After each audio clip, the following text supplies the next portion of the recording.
C'est un peu le sentiment qui m'a frappée en voyant l'expo, c'était que c'était super moderne en fait, et que aussi ça faisait finalement écho à des thématiques encore actuelles, et donc oui, beaucoup de modernité en fait, même si c'était il y a un siècle.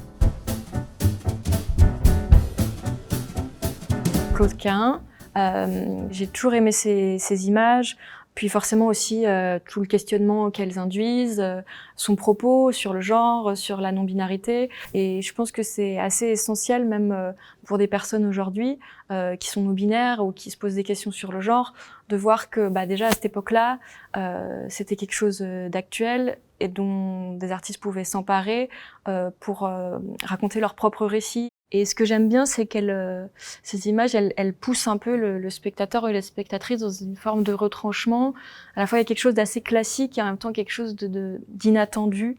Et je trouve que c'est des images qui restent. Celle-ci, elle est vraiment très connue.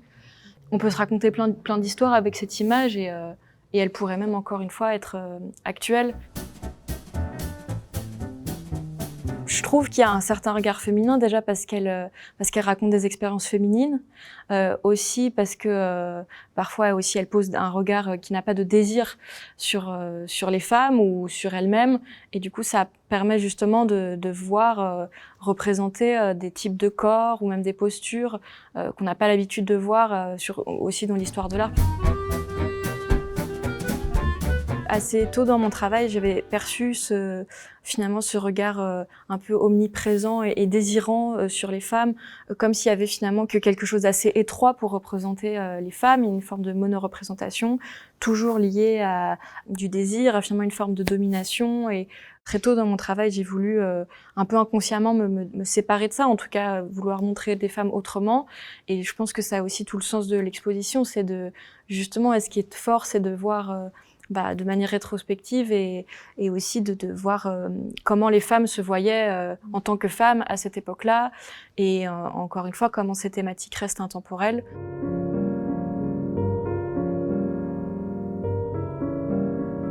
Franchement, Suzanne Valadon, elle m'a plutôt tapé dans l'œil, que ce soit La Femme en rouge ou La Chambre bleue, ça m'attire tout de suite le regard, quoi. Et puis même, je trouve qu'il y a quelque chose de très moderne dans le côté finalement croppé des pieds, la pose de la femme, et sur celle-ci, elle pourrait regarder Netflix, quoi. Enfin, je trouve qu'elle est vraiment bluffante, cette image, et puis le stylisme aussi est super actuel.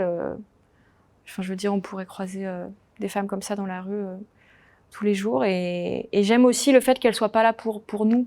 Elle est évidente, en fait. C'est ça qui est assez fou.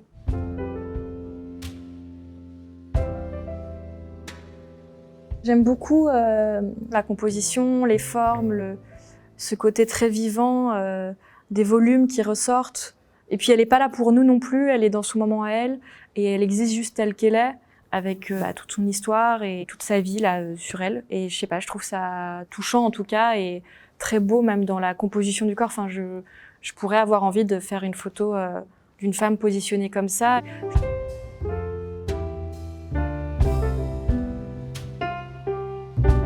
Celle-ci aussi, je la trouvais super moderne. Et je me suis dit, ça pourrait être une pochette de disque aujourd'hui, en fait. Dans la compo, dans les couleurs, dans le trait même du pinceau, ça pourrait être une pochette d'album.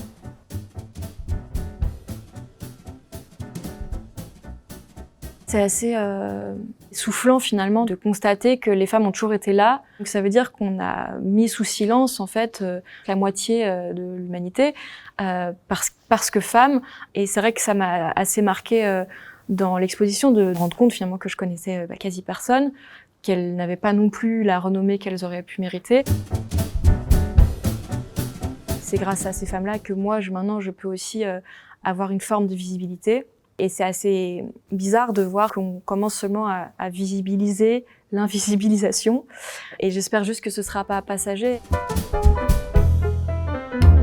C'est vrai que c'est triste que ça reste pas dans les mémoires et dans l'histoire, puisque ça donne une fausse illusion que les femmes n'ont pas fait partie de l'histoire ou de l'art, et que du coup ça justifie qu'elles aient moins de place. C'est juste que c'est dans les livres qu'il faut faire la place.